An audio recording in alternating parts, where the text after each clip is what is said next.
So today we're going to talk about Ingress.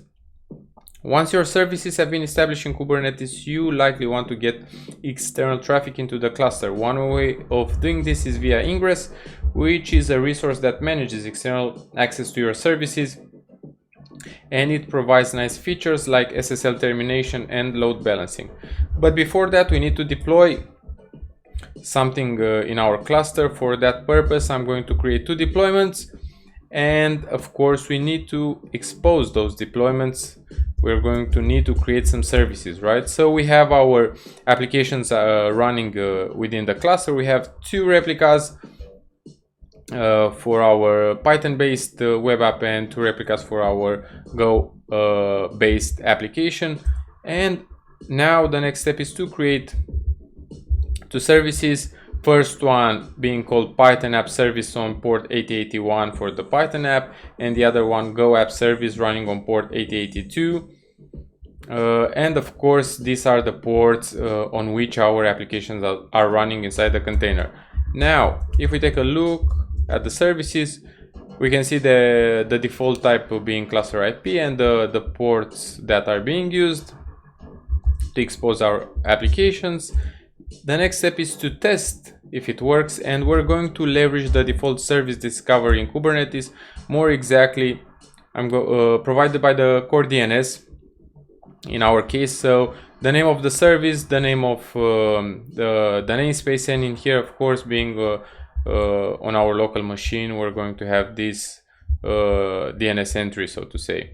And as we can see, we successfully reach our applications. The Python app and the Go app are responding successfully. Now, as we said, we want to expose them to external traffic. For that purpose, we're going to install an Ingress controller, right? So coming back, an Ingress is an API object that manages external access to our services within our cluster.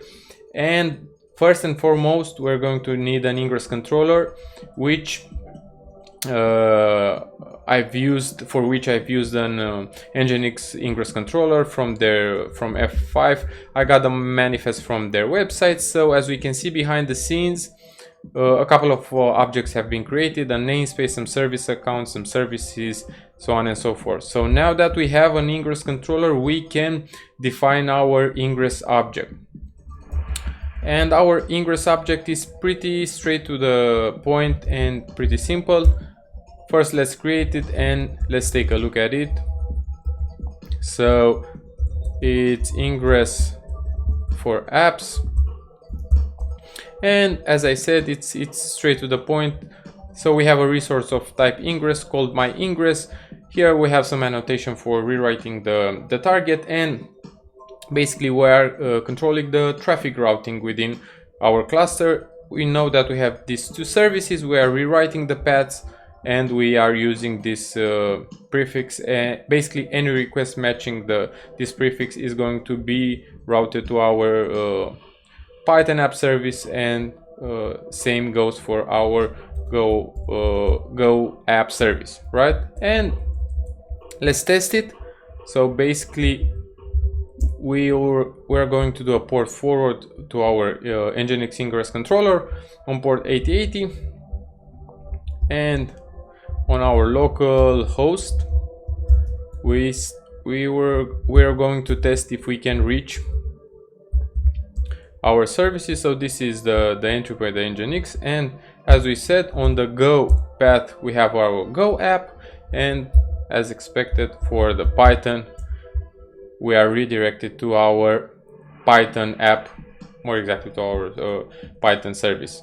So as we can see, the traffic, we needed the Ingress controller. The traffic routing is controlled by the rules defined in the Ingress resource. So if we take a look, kubectl get ingress, we can see that we have our Ingress resource defined.